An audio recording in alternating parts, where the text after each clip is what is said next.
Ayikho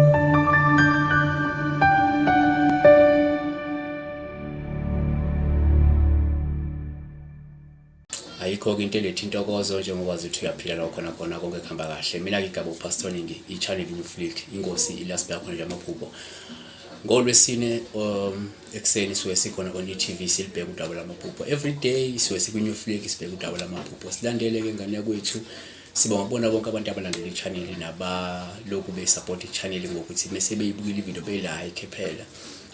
Naba-subscriber bese bayabuya baqhubeka behlala. Sibakhuthaze naba-subscriber bese bayahamba ukuthi hayi ngaza ukuthi usubscribe-ile buya kusekhaya la. Sizolibheka udaba lwakho lamaphupho. Uma unephupho ufuna silibheke uyakwazi ukungifonela, akukho okushintshayo.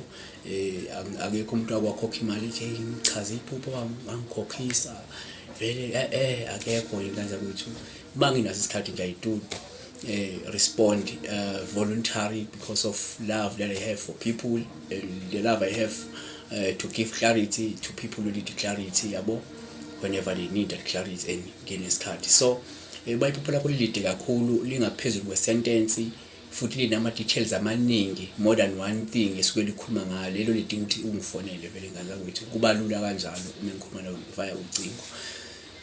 Unhlanhlo wakashizi namhlanje ulisawubona phasa kuchazani noma kuchaza ukuthini uphupha nekuthiwa ushonile nawe uzibona uphakathi eboxini upapa la ungakangcwatshwa ko. Yes yo what a nightmare. So esingakusho la ukuthi iphupho elifana naleli sike salibheka phambili uphupho omunye umuntu umbone eshonile kuyishuku uthini umehluka umkhulu kangakho. Kodwa sizolibheka nje ngamanye ama possibilities because there are possibilities kuyiphupho nephupho. First possibility ukuthi uma uphupha ubona ukufa kwakho lolu phawu luhle kakhulu. Esikhathini esiningi luvame ukusho ukuthi ke empeleni uzophila isikhathi eside kakhulu futhi ke esigcwele injabulo. Yabona?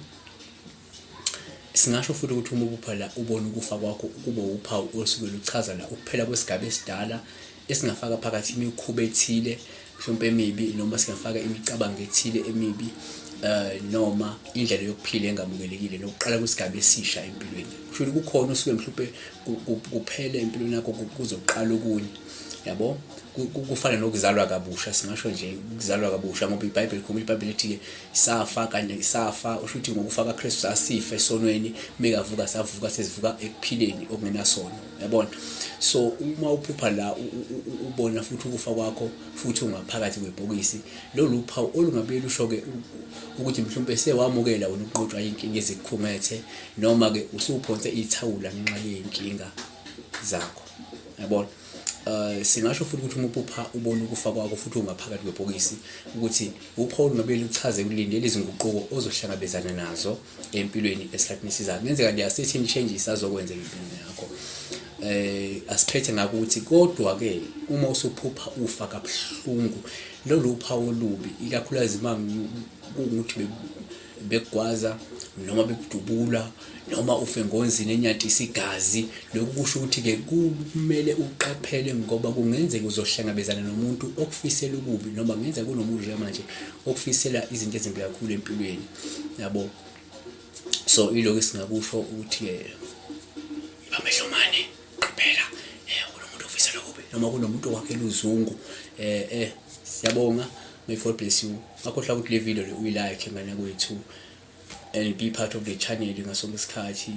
Support i-channel ngendlela ongasupporta ngayo. We want to see it growing. We want to see you growing as well. Nawe supporta nani la ukhona emphakathini ongakini. Make sure ukuthi you support people. Make sure ukuthi you surround yourself with people who support you in return.